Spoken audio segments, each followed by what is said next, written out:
First நம்ம கமல் தான் எனக்கு ரொம்ப பிடிச்சது. இவரும் நல்லா தான் பண்ணுறாரு. நம்ம இப்போ தானே பார்த்துக்கிட்டு இருக்கோம். அதனால இவரும் நல்லா தான் பண்ணுறாரு. நம்ம ஃபஸ்ட்ல இருந்து கமலை பார்த்ததுனால கமல் தான் எனக்கு. விஜய் சேதுபதியும் நல்லா தான் பண்றாங்க. பட் ஸ்டில் கமல் தான் ஃபேவரட். கமல்ஹாசன் தான். அவங்க ஏஜுக்கு கரெக்டாக பேசுவாங்க எல்லாத்தையுமே. விஜய் சேதுபதிக்கா? கமலஹாசன். கமல் சார் நல்லா பண்ணாங்க. விஜய் சேதுபதி சார் பண்றாங்க. இருந்தாலும் இப்போ தானே ஆரம்பிச்சிருக்காங்க. ஸோ நல்லா தான் பண்றாங்க. கமல் சார். கமல் சார் தான் பெஸ்ட்டு. எனக்கு 2 பேருதுமே பிடிக்கும். ஆனால் இப்போதைக்கு விஜய் சேதுபதி தான் பிடிக்கும். அவன் அங்கே இருக்கிறவங்க கூடலாம் பேசுறது அப்படியே எப்படி இருக்குன்னா லைவாக இருக்குது. ஏதோ ஒரு கமலஹாசன் சார்னா ஒரு ரெஸ்பெக்ட் இருக்கும். இவங்கன்னா அப்படி பக்கத்து வீட்டு அண்ணனோ இல்லை அந்த மாதிரி இருக்குது. விஜய் சேதுபதியை பார்த்தா எல்லாமே நம்ம என்ன நினைக்கிறோமோ, நம்ம என்ன இவன் இப்படி தப்பு பண்ணுறா, அவன் நல்லது செய்கிறான்ற நமக்கு ஒரு தோணுல. அந்த அங்கே இருக்கிறவங்கள பற்றி அதெல்லாம் கரெக்டாக அவன் கொஸ்டின் பண்ணுறது எனக்கு ரொம்ப லைவாக இருக்குது. விஜய் சேதுபதி தான். அவர் இப்போ தான் புதுசாக வந்திருக்காப்புல. போக போக எல்லாத்தையும் நல்லா பழகிடுவாப்புல.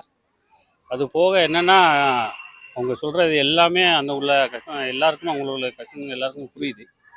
என்னென்ன சொல்கிறோம் வைக்கிறோன்னு. அருணுக்கெலாம் இப்போ பார்த்தீங்கன்னா லேட்டஸ்ட்டாக சொல்லி எல்லாமே திருந்திட்டார். இந்த வாரம் 2 வீக்ஸாக நீங்கள் பார்த்தீங்கன்னா அவருடைய மாற்றங்கள் நிறைய இருக்குது. அவங்க அப்பாவே நேற்று எபிசோடில் நீங்கள் பார்த்துருப்பீங்கன்னு நினைக்கிறேன். அவர் அப்பாவே மெனக்கிட்டு அவங்க சொல்கிறதெல்லாம் நல்லாயிருக்கு, நீங்கள் நல்லா வாட்ச் பண்ணுங்கள். அதுவுமே சௌந்தர்யா அவங்க அப்பா அம்மாவும் விஜய் சேதுபதி சார் உங்கள் நல்ல கண்ணை பாரு, அதை பாரு, அவர் உங்களுடைய நல்லதுக்காக சொல்கிறாரு வைக்கிறேன்னு சொல்லிடணும். அருணுடைய மாற்றங்கள் நிறைய இருந்தது. அதனால் விஜய் சேதுபதியுடைய இது அவருடைய இது கண்டு எல்லாருமே நம்ம சொன்ன எல்லாருமே நல்லா இருக்கணுக்காக அவர் சொல்கிறது எல்லாமே ரொம்ப இதாக இருந்தது. கமலஹாசன். கமல். இப்போ பிக் பாஸ்ல பார்த்தீங்கன்னா கமலஹாசன் பண்ணுறது ஓகே தான், நல்லா தான் இருந்தது. அதே மாதிரி இப்போ விஜய் சேதுபதி பண்ணுறது ரொம்ப யதார்த்தமாக இருக்குது. இப்போ கமல் பார்த்தீங்கன்னா ஒரு லெஜெண்ட் மாதிரி அவர் பண்ண ப்ரோக்ராம்லாம் ஒரு லெஜெண்டாக நம்ம கொஞ்சம் மரியாதையை கொடுத்து நம்ம பேசுகிற மாதிரி கண்டென்ட்ஸ்லாம் அந்த மாதிரி இருந்தது. இப்போ விஜய் சேதுபதி சார் பார்த்தீங்கன்னா நம்மளுக்கு கூட இருந்த மாதிரி ஒரு ஃப்ரெண்டு மாதிரி ஒரு நல்லா ஒரு கேஷுவலாக பண்ணுறது எனக்கு பிடிச்சிருக்கு. அதனால் விஜய் சேதுபதி ஓகே, சூப்பராக பண்ணுறாரு.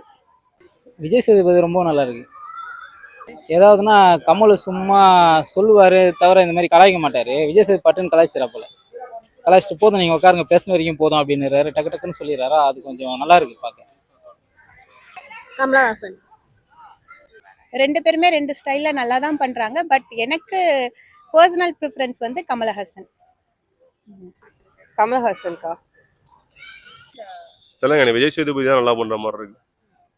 கமல் சார் சுற்றி பேசுவார்னு நினைக்கிறேன், பாதி புரியாது. But Vijay Sethupathi seems to be very to the point. சில ஃபேன்ஸுக்கு அந்த பயாஸ், அந்த கோவம் இருக்குது. இப்போ எக்ஸாம்பிள் நான் ஒரு மேலே ஃபேனாக இருந்தேன்னா ஒரு கேள்வி கேட்டாங்கன்னா கோவம் வருது. பட் என்னை பொறுத்த வரையும் Vijay Sethupathi he's doing fine job. நான் டே 1லேருந்தே சொல்கிறேன், think he's to the point. தெரியல, எனக்கு பிடிச்சிருக்கு விஜய் சேதுபதி கமல் சாரோட. விஜய் சேதுபதி ஓகே, நல்லா பண்ணுறாரு. கமலஹாசன் சார் கொஞ்சம் ஒளி மறைவாக சொல்லுவார். எப்படின்னா அந்த வஞ்சி புகழ்ச்சி அணி மாதிரி சொல்லுவார். அதாவது ஒளி மறைவாக சொல்லுவார் எந்த ஒரு பேட் கமெண்டாக இருந்தாலும். பட் நம்பால் கொஞ்சம் வச்சு செய்கிறாரு, நல்லா இருக்கு பார்க்குறதுக்கு. 2 பேருமே பிடிச்சிருக்கு. ஆனால் கமலனுடைய ரொம்ப அவரு ஸ்டைல் வேற மாதிரியா இருக்குது. விஜய் சேதுபதியினுடைய ஸ்டைல் அப்ரோச் வேற மாதிரியான ஸ்டைல். அதனால என்னதான் கமல் அதனுடைய சீனியர், அவருடைய இது பிடிச்சிருக்கு எனக்கு. கமல் சார் இருந்தது நல்லா இருந்தது. ஆனால் விஜய் சேதுபதி பண்ணலாம், அவரும் நல்லா தான் பண்ணிட்டு இருக்காரு, சூப்பராக பண்ணிட்டு இருக்காரு. கமல் சார் தான். கமல் சார் தான் வியூஸாக கமல் சார் தான் சூப்பராக பண்ணுவார். ஏன்னா அவரோட வாழ்க்கையோட தத்துவத்தெல்லாம் எடுத்து கண்டென்ட்ஸ்க்கு சொல்லுவாங்க. ஸோ விஜய் சேதுபதி சார் அந்த அளவுக்கு அவர் ட்ராவல் பண்ணி வந்த ஜேர்னியை சொல்லாமல் இருக்கார். ஆனால் கமல் A to Z எல்லாத்தையும் சொல்லிடுவார். ஸோ இப்படி பண்ணால் வின் பண்ணலாம், இப்படி பண்ணால் வின் பண்ணலாம்னு சொல்லிட்டு. எனக்கு விஜய் சேதுபதி சார் தான் நல்லா பண்ணுறாரு. அவர் பர்சனலாக கொஞ்சம் பிடிக்கும், அதனால நல்லா பண்ணுற மாதிரி இருக்கு.